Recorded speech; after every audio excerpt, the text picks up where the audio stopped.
keluarga besarnya senantiasa diberikan kesehatan dan keberkahan oleh Allah Subhanahu wa taala. Mudah-mudahan masjid ini senantiasa terjaga kemakmurannya dan menjadi saksi di akhirat kelak bahwa kita pernah memakmurkan dan ibadah di dalamnya. Malam ini kita akan melanjutkan pada topik pembahasan dua terakhir pada hadis yang kedua dari susunan 42 hadis berisi hadis-hadis pokok yang menjadi dasar kurikulum kehidupan seorang muslim. Jadi para ulama itu mengeluarkan intisari kehidupan seorang muslim secara garis besar. Pokoknya nanti ada kurang lebih sampai 40 hadis. Dari 40 ini disarikan dari hadis-hadis yang terangkum pada kehidupan Nabi Muhammad sallallahu alaihi wasallam sebagai dasar yang menjadi pedoman kehidupan bagi seorang muslim. Jadi ini dasarnya dulu. Dan telah banyak para ulama di berbagai masa mengumpulkan hadis-hadis terkait, termasuk di dalamnya Imam Yahya bin Sharaf An-Nawawi Ad-Dimashqi yang menghimpun sejumlah 42 hadis dan menamakannya dengan Al-Arba'in An-Nawawiyah. Nanti setelah selesai dasar ini 42 ini dasarnya, pokoknya. Nanti dikembangkan lagi dalam detil kehidupan, naik tingkatannya. Jadi kalau biasanya kita belajar bahasa dari tingkat dasar, ya kan? Kemudian berkembang ke tingkat menengah, baru terakhir kelas advance gitu kan, ke atasnya itu. Nah nanti dari 42 berkembang prakteknya dalam kehidupan secara sosial, maka dihimpun kembali 1896 hadis. Turunan dari sini nanti diberikan topik-topik yang berbeda, maka dikenal dengan Riyadhus Shalihin. Setelah itu nanti diteruskan pada pedoman yang kompleks lagi, menjadi kurikulum yang lebih tertata. Kurikulum yang tertata, at-tariqul wadih, jalan hidup yang jelas, disebut dengan minhaj namanya. Maka nanti kita temukan al-minhaj, mengacunya nanti pada ketentuan hadis-hadis Nabi, dan puncaknya akan kita temukan pada syarah Sahih Muslim dengan syarah Imam Nawawi 9 jilid, nanti kita akan temukan di sana. Nah sekarang saya mengingatkan kembali, kita masih mengaji di pokok yang dasar sebagai prinsip-prinsip dasar bagi insan beriman. Bagaimana seharusnya seorang muslim beraktivitas, bagaimana seorang muslim menjalani kehidupan di dunia ini, supaya konsep dasar kehidupan itu di setiap tempat yang kita lalui itu selalu melekat kesuksesan dan kebahagiaan. Tolong ingat betul pesan ini ya. Menjadi muslim itu di saat yang bersamaan itu melekat dengan kesuksesan. Tidak ada ceritanya orang muslim yang tidak sukses itu nggak ada ceritanya. Nanti silahkan cek dalam perjalanan kehidupan umat Islam, ketika seseorang memeluk Islam, silahkan diriset dari pertama kali Nabi berdakwah, lalu orang-orang masuk Islam. Tidak ada ceritanya orang masuk Islam dan hasuna islamuhu, benar keislamannya, kecuali keislaman itu membimbing pribadinya menjadi semakin sukses dalam menjalani kehidupan, apapun profesi hidupnya. Silahkan dilihat.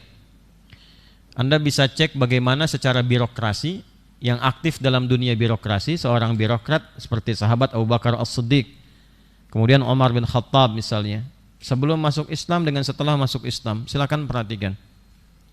Ada orang-orang yang aktif dalam dunia bisnis.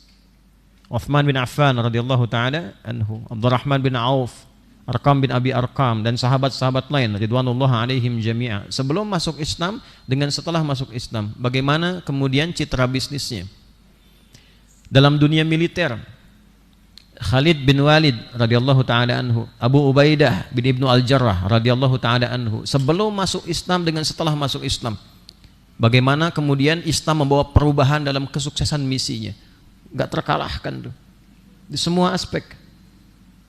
Nah, jadi menjadi muslim itu jika kita benar berislamnya, menjadikan pokok keislaman itu sebagai panduan hidup yang dipraktekkan sehingga terasa kebenaran Islam itu.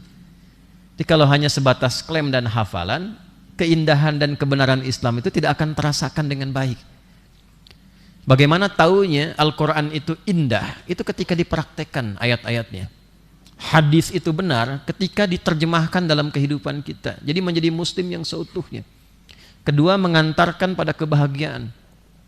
Ingat konsep dasarnya, setiap tempat yang kita pijak, manusia itu kan mengalami nanti secara pokok 3 alam yang akan dihuni, yang dipijak. Satu ini dunia, kan?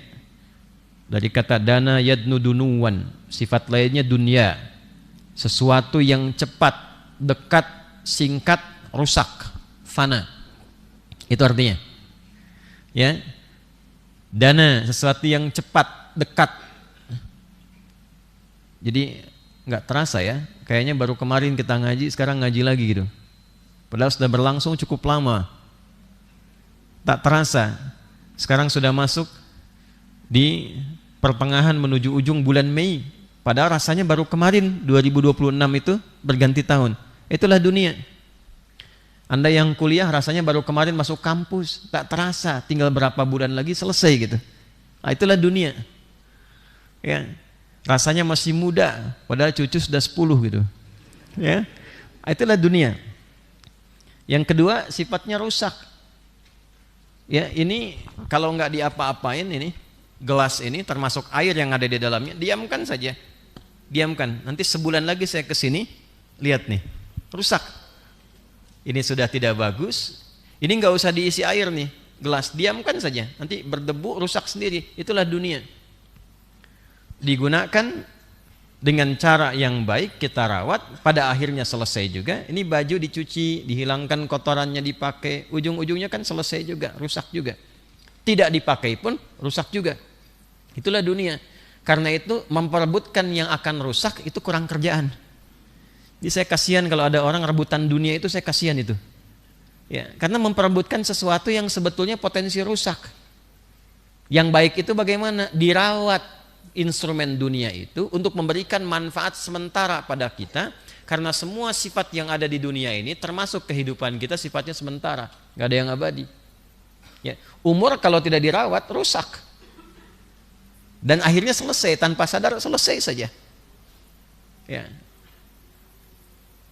Ajal tiba, tak disangka, tak disadari, pindah ke tempat yang baru, alam kubur.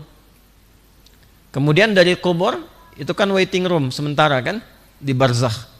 Nanti puncaknya terakhir di kehidupan akhirat. Nah, ini cuma 2 pilihannya. Kalau tidak ke surga, na'udzubillah ke neraka. Kalaupun mampir di pertengahan, a'raf namanya, tengah-tengah antara surga dengan neraka. Bagi yang amalannya 50-50, amal soleh dan salahnya. Ini maaf, artikulasi saya jelas nggak? Jelas ya? Kalau jelas artinya Anda mesti paham gitu kan. Sudah nggak usah jadi polemik, kita kan baru mulai. Jadi ada yang amal salehnya dominan 50,001% misalnya. Nah, ini surga. Ada yang amal salahnya yang dominan. Giliran saya bilang artikulasi pada naik handphonenya, turun. Udah ngaji tuh. Ngaji. Amal salahnya dominan 50,001%, potensi neraka. Ada yang 50-50, amal saleh 50, amal salah 50, maka disimpan dulu di pertengahan, di puncak tinggi namanya a'raf. Terlihat keindahan surga, takut mendengar teriakan jeritan orang-orang neraka. Jadi kalau sesuatu yang membuat takut itu sedemikian dahsyat, kita menatap tuh nggak ada keberanian, mendengar saja sudah takut, apalagi menatap. Itu sifatnya tuh. Anda habis kajian, itikaf di sini sampai jam 1 tuh. Keluar dari sini tiba-tiba dekat pohon tuh, dekat ATM ada suara. Gitu kan? Misal tuh. Anda berani natap gak? Apa sih gitu? Ya, dengar aja nggak mau kan? Nah, ini digambarkan di dalam Al-Qur'an, bahkan dengan surahnya Al-A'raf itu. Jadi kalau ngaji masuk ke ayat 46 sampai 49 kita akan temukan kisah itu. Ya, wana ada ashabul a'raf. Para ashabul a'raf yang 50-50 amalnya itu minta sama Allah, udah nggak kuat, dengar aja udah nggak kuat, dengar saja sudah nggak kuat, dan ingin cepat masuk ke dalam surga. Nanti mereka itu dapat rahmat Allah, baru dimasukkan ke dalam surga setelah hisab selesai semua. Tuh, menakutkan tuh. Satu harinya bisa 1000 tahun. Kembali ke sini. Nah, jadi konsep dasarnya, saya bicara yang dasar dulu ya. Kalau sudah paham ini, nanti masuk kajiannya enak, karena konsep dasarnya mengerti.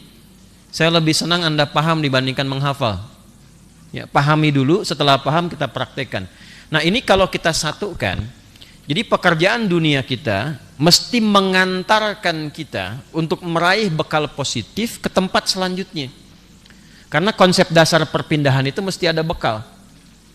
Ini kan long weekend nih. Banyak orang ke Bandung, tidak mungkin dari Jakarta ke Bandung kalau nggak bawa bekal, itu mustahil. Begitu sebaliknya, setiap pindah tempat ada bekal yang dibawa, dan setiap berpindah tempat ada hukum yang diikuti di tempat baru.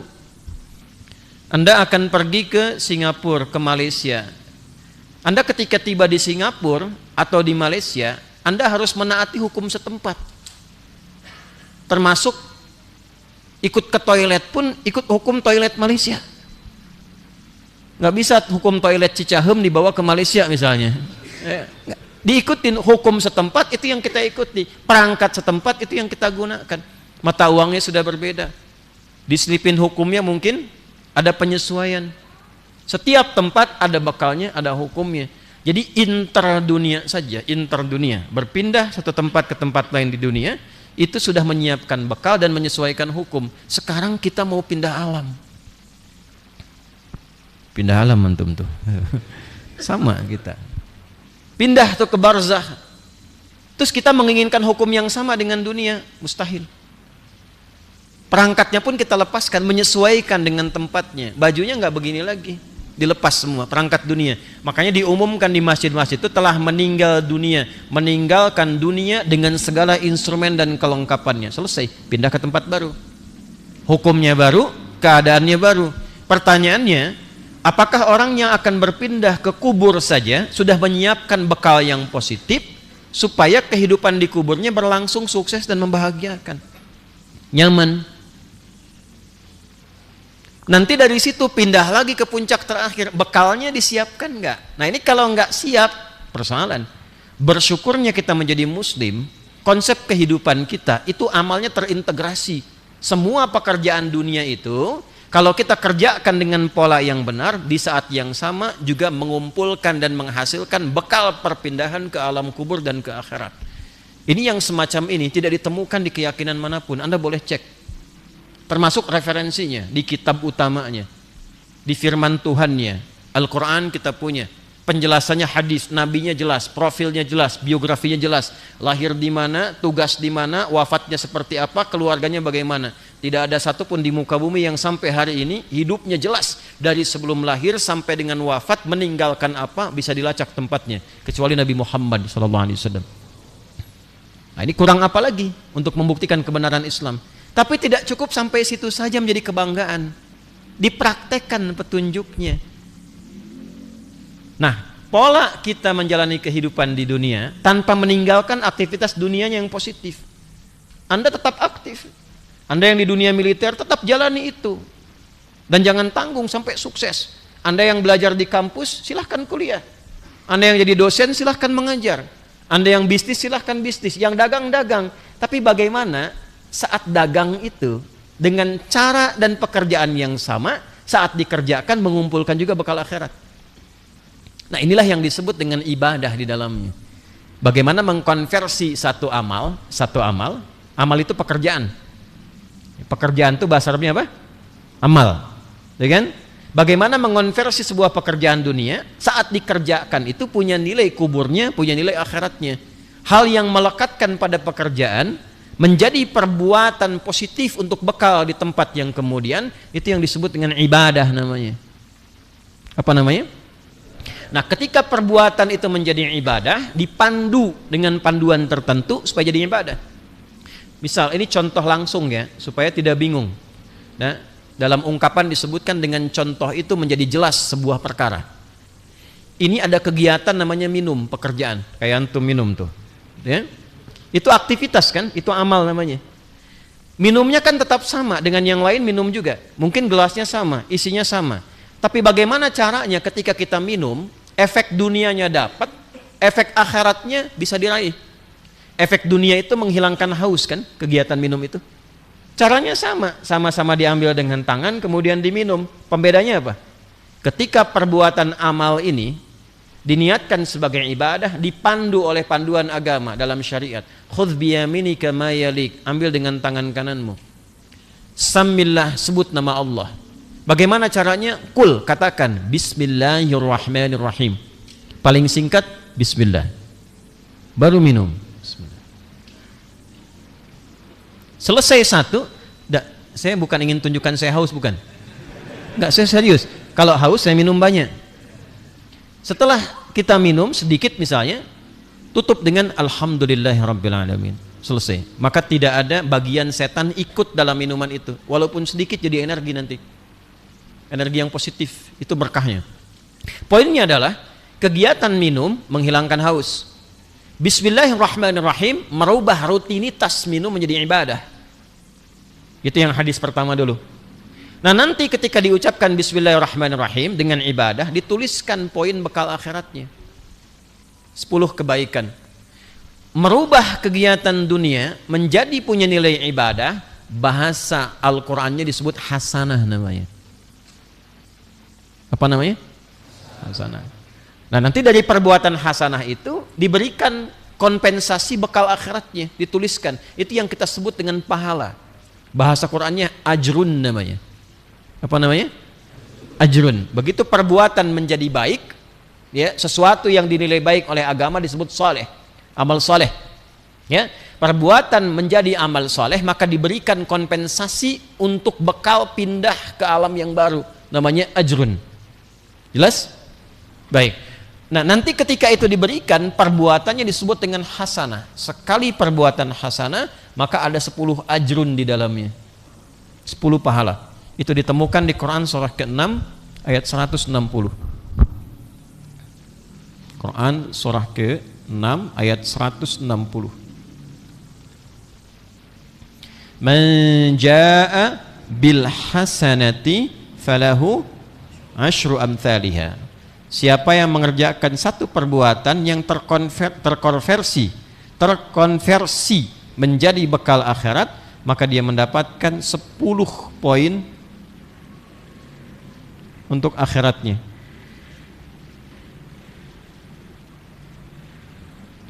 Wa basyiril mu'minina alladzina ya'maluna as-salihati anna lahum ajran hasana. Bisa nanti di Al-Isra anna lahum ajran kabira. Itu yang disebut ajr. Nah, yang kita bawa pulang dari sejak alam kubur sampai ke akhirat ke sini, itu yang ini. Perangkat dunianya enggak dibawa. Karena sifat yang rusak tadi. Ini minuman diminum, keluar lagi kotoran, rusak, selesai. Yang dibawa nanti ke alam kubur apa? Sampai ke akhirat. Itu proses minumnya. Menjadi hasanah atau tidak. Nah, hasanah ini dikumpulkan, diakumulasi. Kalau tampak sekarang tidak, karena sifatnya untuk akhirat, bukan dunia. Kalau dunia itu dampak keberkahannya saja. Ajrunnya nggak tampak. Ditampakkan itu nanti sebelum meninggal. Ya kalau mau cepat tampak ya silahkan gitu ya. Di dalam sakaratul maut ditampakkan, ya, karena dia sering mengkonversi perbuatan dunia menjadi ibadah, namanya disebut abdun, jamaknya ibadun. Nah, ibad. Karena sering mengerjakan perbuatan itu, ya, maka ketika akan pulang kembali ke akhirat, berpindah. Karena bekalnya sudah banyak, mengkonversi ibadah, tenang dia. Anda kan kalau berangkat ke tempat baru, bekal banyak, tenang kan? Ya? Ada yang mau traveling, bekalnya banyak, tenang kan? Mau pulang, lihat waktu mudik. Mau pulang, bekal ada, tenang kan? Ya? Kalau nggak ada bekal, gelisah dia. Kenapa nggak pulang? Nggak ada bekal, bang. Tapi kalau sudah punya bekal, Masya Allah. Tenang, nyaman, pulangnya bahagia. Kadang-kadang tuh dikumpulin besar, lebih besar daripada tunggangan yang ia naiki. motornya bebek, dusnya singa kan. Tuh. Tambahin pakai pelepah pisang ke belakang tuh. Tulisin aku pulang gitu. Ya. Dan dihubungi yang akan dituju itu, aku mau pulang. Dan saking senangnya karena punya bekal, lalu yang akan menyambut pun senang juga. Coba lihat kalau kita mau pulang tuh di penghujung Ramadan, menjelang Idul Fitri itu senang. Orang rumah yang akan dituju tuh dicat dulu, rapi-rapiin, semua diada-adain, nyambut dengan baik, bikin makanan dari malamnya, kreativitas muncul. Ya kan, kalengnya biskuit, dalamnya rangginang gitu kan, kumpul-kumpulin tuh. Semua variasi itu muncul karena senang. Jadi definisi pulang itu kalau punya bekal, pulang itu selalu menyenangkan. Anak kalau pulang sekolah, senang nggak? Senang. Antum kalau kuliah selesai pulang, senang nggak? Nah besok Anda pulang ke akhirat, senang nggak? Dibilang senang takut besok. Ya. Nah kalau kurang senang artinya belum ada bekal. Nah nanti begitu kita mau pulang, karena bekalnya cukup, maka tenang hatinya. Ketenangan hati itulah yang disebut dengan mutmainnah. Ya, jiwanya nafas. Jiwanya nafas, sifat tenangnya mutmainnah. Mutmainnah itu ketenangan yang dilahirkan dari ibadah. Asalnya tumaninah, yatma'anna yatma'innu. Makanya kenapa Anda ruku, jangan dulu bangun sampai tumaninah dalam ruku, sampai tenang. Sujud sampai Anda merasakan punya Allah dalam sujud, tenang, baru bangkit dari sujud. Nah sifat tumakninah yang dilatih dalam ibadah memberi sifat pada jiwa, maka jiwanya berubah jadi mutmainnah. Orang kalau jiwanya sudah mutmainnah artinya banyak ibadahnya, mau meninggalnya pun tenang. Turun Quran surah 89 ayat 27 sampai 30. Ya ayyatuhan nafsul mutmainnah irji'i ila rabbiki radiyatan mardiyah. Aku ridha dengan amalmu, engkau pun akan ridha dengan pemberianku. Ditampakkanlah kemudian hasil kinerjanya saat di dunia. Ini bekalmu nanti yang dibawa pulang. Surganya begini, amalmu begini. Makanya banyak orang-orang soleh ketika pulang itu senyum wajahnya. Tenang, enak, pulang aja. Fadkhuli fi ibadi, ibadnya dikonfirmasi. Tuh, ini hasil kinerjamu. Oh, jangan diduga ahli masjid saja, tidak. Ada yang berangkat ke kantor biasa tapi di jalannya istighfar, di jalannya qiraat, murajaah, baca Quran tipis-tipis itu kan. Ya, saat yang sama berbakti pada orang tuanya, kelihatannya biasa tapi amalnya luar biasa. Pulang fadkhuli fi ibadi wadkhuli jannati. Nih surga yang akan kamu dapatkan nanti. Makanya tenang. Nah, saat nanti dia kembali dari dunia, pulang di yaumul hisab dikonfirmasi hasanahnya saat di akhirat. Ditunjukkan nih hasanah kamu nih. Maka menjadi konsep kehidupan di setiap tempat yang kita lakukan. Orang Islam tuh jangan tanggung. Kalau kerja sampai sukses, sampai bahagia, tapi niatkan ibadah, itu pembedanya. Jadi istri niatkan ibadah, jadi ibu niatkan ibadah, jadi anak niatkan ibadah, kerja niatkan ibadah. Nggak ada ruginya. Kalau meninggal nanti ada konfirmasinya. Maka di dunia itu harus jadi hasanah. Saat pulang ke akhirat ditunjukkan hasanahnya. Ini yang dimaksud di Al-Baqarah ayat 201 itu. Wa minhum may yaqulu rabbana atina fid dunya hasanah wa fil akhirati hasanah wa qina adzabannar. Nah, itu konsep dasarnya begitu. Enggak akan kehilangan dunia. Tapi ikutkan pola dunia pada kepentingan akhirat. Dunia akan tunduk dan tidak akan kehilangan dunia. Sebaliknya kalau terlalu capek dengan dunia, akhirat dibawa ke dunia, akhirat enggak akan ikut, pasti turun. Ya, jadi kalau akhirat diikutkan pada dunia, dunianya akan naik, akhiratnya turun. Jadi kalau ada yang susah bangun, susah ngaji, itu barangkali kebanyakan dunia, walaupun tidak maksiat. Tapi kalau dibalik, ikutkan dunia pada akhirat, nanti dunianya tunduk, akan ikut, nggak akan kehilangan. Tapi kalau tiap harinya dunia, tanpa peduli dengan akhirat, dunianya mungkin sukses, mungkin mewah hidupnya, tapi akan gelisah ketika pulang. Sulit, gelisah, dan gak ada yang dibawa. Dan celakanya, akhirat selamanya, dunia sementara sifatnya gitu. Kenapa penting disampaikan? Karena ada yang terjebak dalam pola ini sehingga terlalu sibuk dengan kepentingan dunia, lupa bahwa dia akan pulang. Wa minan nasi may yaqulu rabbana atina fid dunya, bukan. Wa minan nasi may yaqulu rabbana atina fid dunya wa ma lahu fil akhirati min khalaq.